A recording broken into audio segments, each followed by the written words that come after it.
Okay बेटा, 12th class student, आज हम अपना नेक्स्ट टॉपिक स्टार्ट करते हैं। और हमारा जो नेक्स्ट टॉपिक होगा वो होगा पोलन ग्रेन।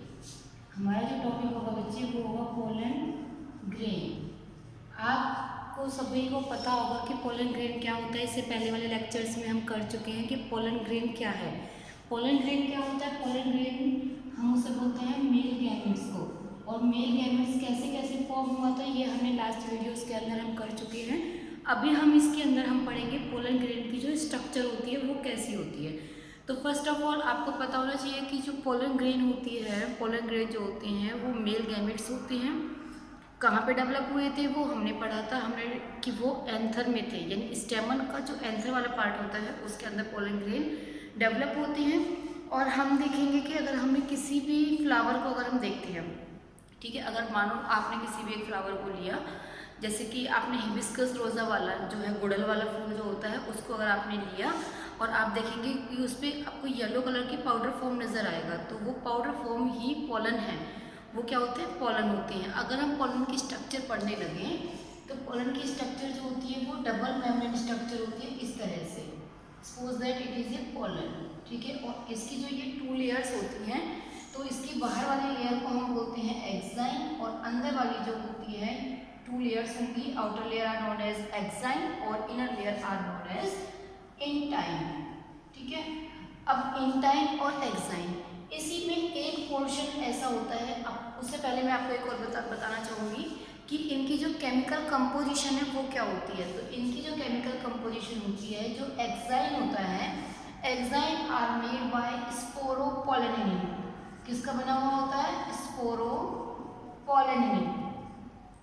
ये क्या है? ये जो होता है स्पोरोपोलेनिन, इससे ये एक्साइन लेयर बनी हुई होती है। और ये क्या है? ये एक केमिकल सब्सटेंस है जो कि इस पोलन ग्रेन को हाईली रेसिस्ट बनाता है। हाईली रेसिस्ट, हाई रेसिस्ट का मतलब है कि ये काफ़ी रेसिस्टेंट होता है सभी चीज़ों के लिए। जैसे कि इसको अगर हम हाई टेम्परेचर में रखें या कोल्ड में, ह्यूमिडिटी, मॉइस्चर, किसी भी तरीके की जो भी एनवायरमेंटल फैक्टर होते हैं या फिर लिविंग ऑर्गेनिज्म, वो इसको इजीली डिग्रेड नहीं कर पाती हैं। तो वो इजीली डिग्रेड क्यों नहीं कर पाते हैं? Due to the presence of sporopollenin in their outer layer, in their outer layer. तो ये स्पोरोपोलेनिन जो होता है ये इसको हाईली रेसिस्ट बनाता है, जिससे कि ये कोई भी चीज़ है, कोई भी बाहर का एनवायरमेंटल फैक्टर है वो जल्दी से इसको अफेक्ट नहीं कर पाता है। तो कई बार पूछ भी लिया जाता है 1 मार्क्स में कि chemical composition of the exine layer, then you can say that it is made by the sporopollenin. या फिर what is the function of sporopollenin, then we can say that it provide highly rigidity और highly resistant against some environmental factors, so it is easily it increase their viability. Viability मतलब कि इसको हम long time तक store करके रख सकते हैं, ये ज़्यादा टाइम तक खराब नहीं होगा। और इसके बाद एक आती है इनर लेयर। अब हम जैसे हमने इसका एक्साइन लेयर के बारे में हमने पढ़ा है, उसी तरीके से अगर इंटाइन लेयर की केमिकल कंपोजिशन पूछने लगे तो इसकी केमिकल कंपोजिशन जो होगी वो होगी cellulose and pectin. Cellulose and pectin, ठीक है। तो ये सेलुलोज एंड पैक्टिन इसकी इनर लेयर की केमिकल कंपोजिशन हो जाती है। ये अगर इंटाइन का पूछा जाए तो ये होगा। तो क्या अगर ये इतना आपके माइंड में क्वेश्चन आना चाहिए कि अगर एक्साइन लेयर है वो इतनी हाईली रेसिस्टेंट है किसी भी एनवायरमेंटल फैक्टर से, एटलीस्ट जैसे वाटर से, टेम्परेचर से, मॉइस्चर से, ह्यूमिडिटी, तो फिर ये कैसे जर्मिनेट कर जाता है? जर्मिनेट कैसे कर जाता है ये? क्योंकि ये तो हाईली रिगिड होता है, बहुत ज़्यादा टफ कवरिंग होती है इसके अराउंड, जिसकी वजह से ये लॉन्ग टाइम तक हम इसको प्रिजर्व भी कर सकते हैं। तो फिर इसमें ऐसा क्या होता है जिसकी वजह से ये जर्मिनेट कर जाता है? तो जो ये पोलन ग्रेन होता है उसका एक एरिया, कुछ पोर्शन ऐसा होता है जहाँ पे स्पोरोपोलेनिन प्रेजेंट नहीं होता है। इसी की वजह से ये वाला जो एरिया होगा वो इसके जर्मिनेशन में, जब ये जर्मिनेट करेगा तो इसके जर्मिनेशन में हेल्प करता है। जो हम सीड जर्मिनेशन वाली चीज़ पढ़ते हैं तो वो सीड जर्मिनेशन इसी वजह से हो पाता है, ठीक है। इसके बाद हम देखेंगे कि इसके अंदर जो होती हैं वो 2 टाइप की सेल्स होती हैं। एक वेजिटेटिव सेल होती है और एक जनरेटिव सेल होती है। Vegetative cell and generative cell. Suppose that मानो ये वेजिटेटिव है और ये जनरेटिव है। इसमें एक वेजिटेटिव सेल होती है और एक जनरेटिव सेल होती है। अगर हम दोनों में डिफरेंस देखें तो जिसका साइज बड़ा होता है, एक बड़ी होती है और एक छोटी होती है। बड़ी वाली जो होती है वो होगी वेजिटेटिव और छोटी वाली जो होगी वो जनरेटिव होगी, ठीक है। और जो वेजिटेटिव होगी वो हम इस तरीके से उसको ड्रॉ करके दिखा सकते हैं और जनरेटिव वाले को भी हम इसी तरीके से ड्रॉ करेंगे। तो इसमें हम एक पार्ट को दिखा देते हैं सेपरेशन का, जिसकी वजह से हम इजीली इनको लिख देंगे कि ये जो है वो वेजिटेटिव है, वेजिटेटिव सेल। कई बार क्वेश्चन पूछ लिया जाता है कि how many type of cell present in structure of pollen grain, then you can say that vegetative and generative, two type of cell present in vegetative and generative। अब इसके अंदर जो वेजिटेटिव सेल होती है, अगर हम वेजिटेटिव सेल का देखें तो वेजिटेटिव सेल के अंदर ये सेल कोई भी सेल है, आपको पता है कि सेल के अंदर न्यूक्लियस तो होता ही है।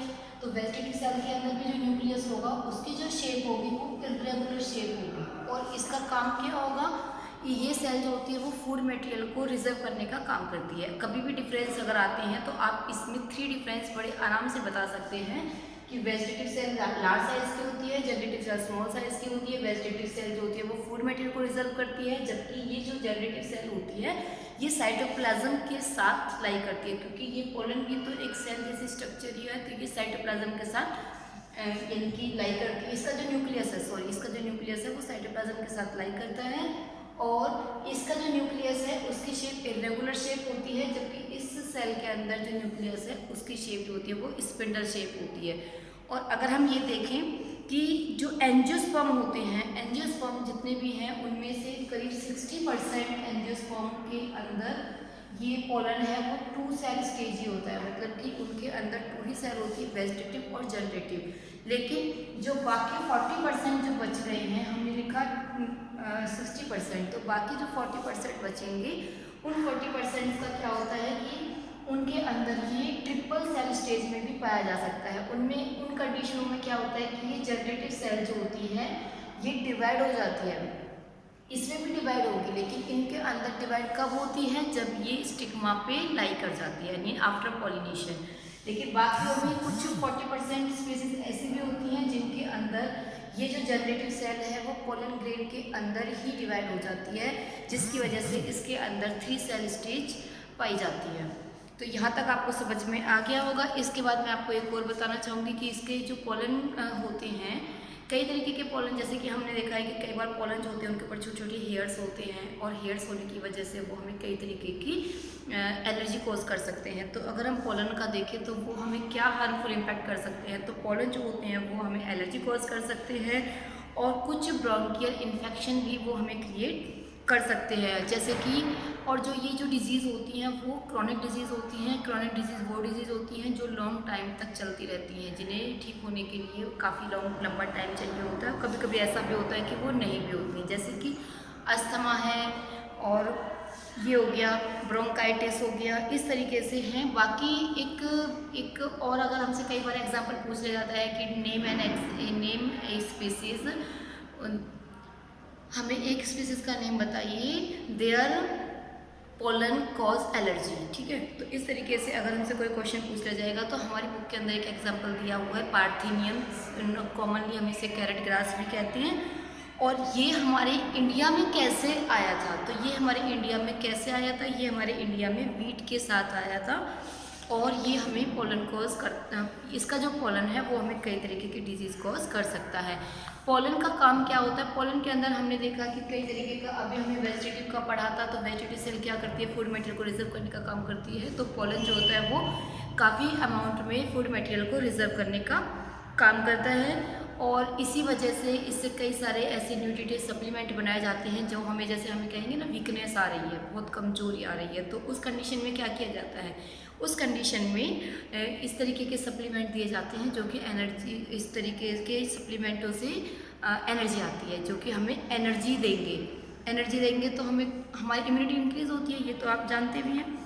और अगर हम वेस्टर्न कंट्री की बात करें तो इससे कई सारी टैबलेट्स या रुक्स वगैरह बनाए जाते हैं, मार्केट में वो अवेलेबल भी हैं। और जो पोलन कंजप्शन है, यानी कि पोलनों को एथलीट्स के लिए और जो हॉर्स रेसर होते हैं उनके लिए मना भी किया गया है। क्यों किया गया है, क्योंकि ये एक तरीके से बॉडी के अंदर ज़्यादा एक्साइटमेंट प्रोवाइड करते हैं उनकी जो परफॉर्मेंस है वो बहुत ज़्यादा बढ़ जाती है। इस वजह से इस पे बैन भी किया गया है। और अगर हम देखें कि जो पोलन होते हैं उनकी जो वायबिलिटी है कि किसी हर एक की वायबिलिटी अलग अलग टाइम पीरियड होता है सबकी वायबिलिटी में, मतलब कि हम कौन सी चीज़ को कितनी टाइम तक प्रिजर्व रख सकते हैं।